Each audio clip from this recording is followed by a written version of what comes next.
well.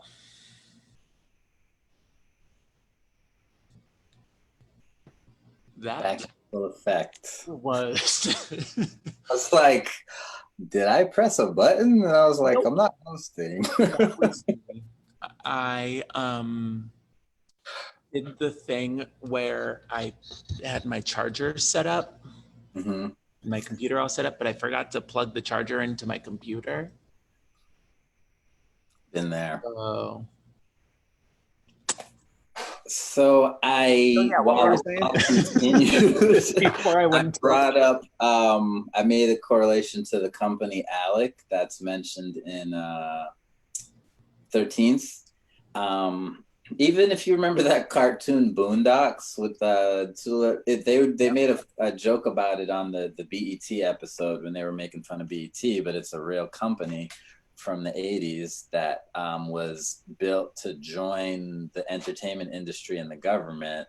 So they were like, all the big wigs in entertainment got their lobbyists, and they have people in the government, and they're getting all these laws passed. And Right. 13 shows you court footage where, they had these people and were like, are you in this company, Alec? And the guy's like, no, no. And then they pull up his little, application form that he turned in, and they're like, yeah, just so you know, this is the Alec template. Like, one of the forms you gave us still says Alec on it, and the guy's like, Whoops.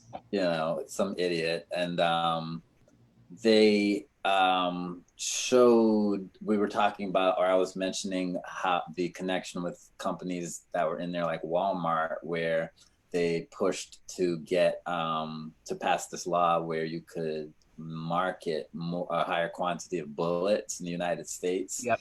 And immediately became the world's biggest retailer of bullets. And then they showed the connection that George Zimmerman had to Walmart, which could very well be directly connected to the Trayvon Martin case. And they were just talking about a lot of situations where a lot of these companies had direct connections to crimes that happened, but who cares, because they're making millions of dollars, right? And all of their spokespeople are the Super Bowl winners and the top singers and rappers and whoever. So even when the information does get out there, most people just sweep it under the rug anyway. Right. Yeah, and that's where we paused when we got back. Oh, well, good news is that's all great information. I missed all of that because my computer instantly died. Went completely black. But I'm glad you got all of that out there.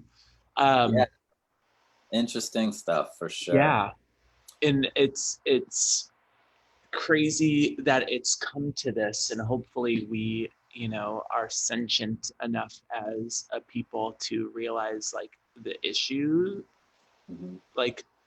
that is problematic. Yeah.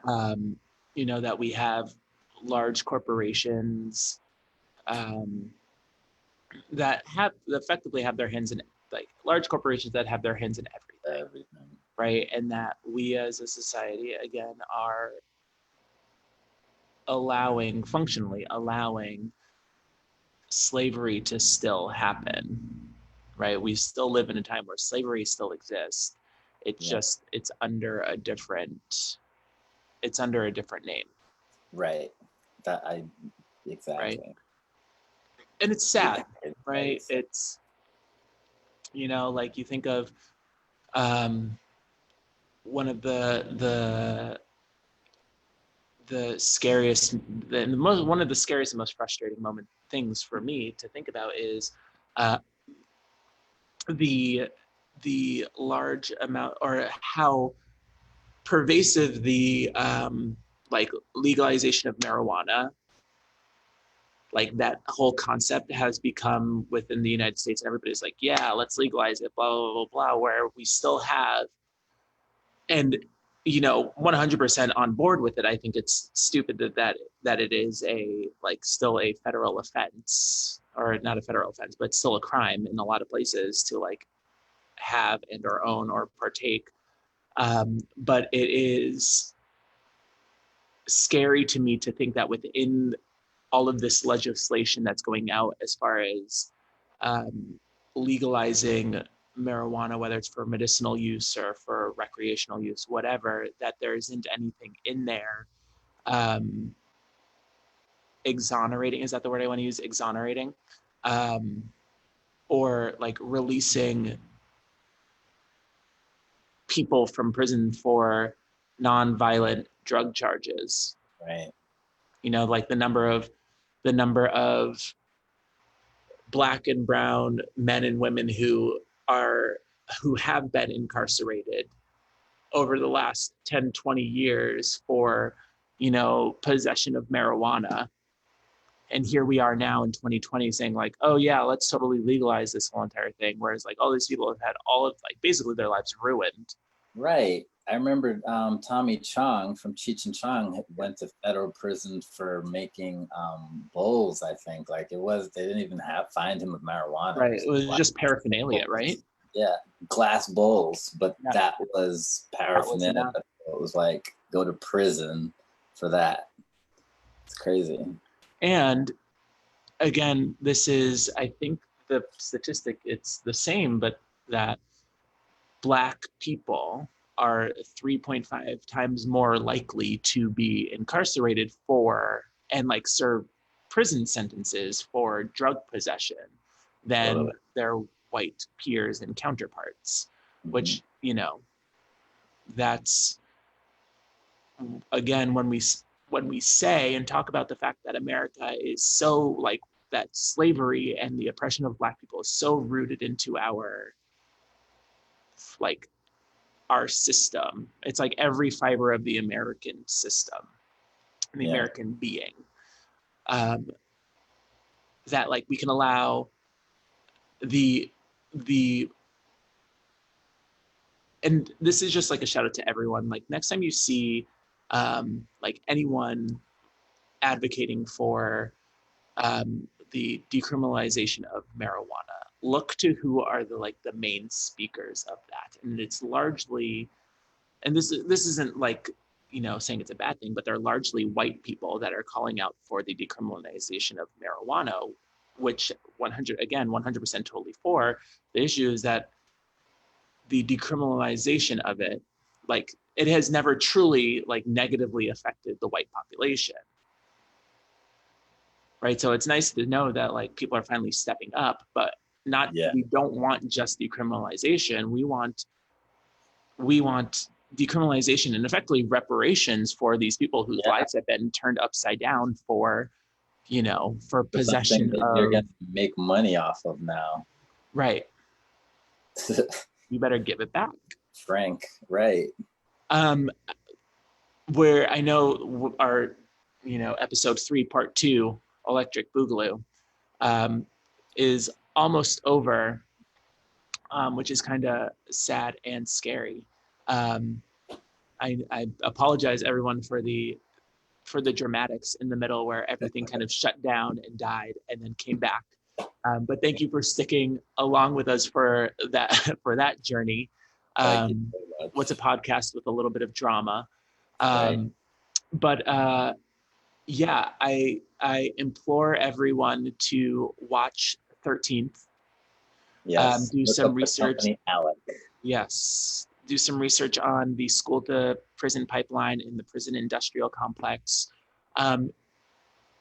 Double check if you have your money held in a high interest yielding savings account or an investment account or something along those lines. Check to see what companies your bank or your holder or whatever the name is are investing in, because a lot of these private prisons are publicly traded. And you can purchase stocks in the private prison system. So double check your portfolio and make sure that you're not actively participating in the enslavement of people.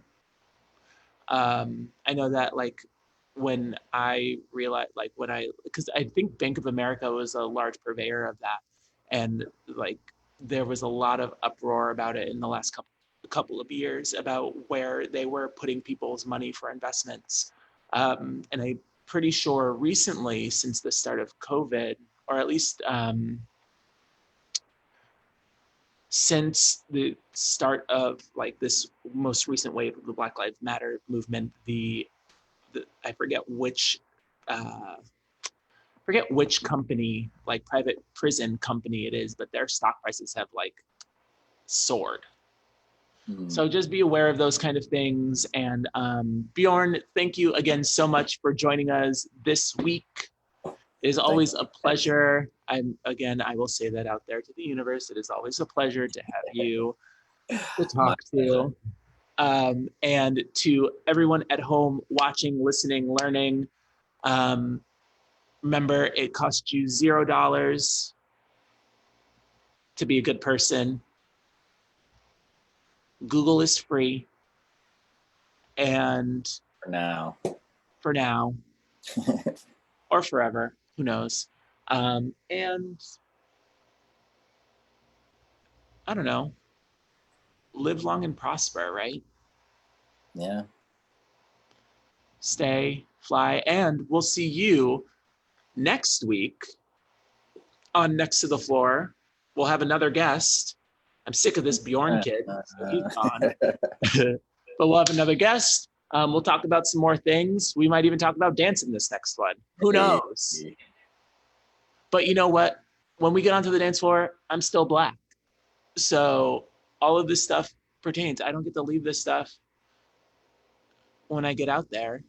That's right. Because Lord knows there are some, coaches and judges who don't agree with the Black Lives Matter movement, and that's a problem. So that's all I'm going to say on that. Have a blessed, blessed weekend. Enjoy the nice weather while we have it, and make sure to love each other. Bye. Peace.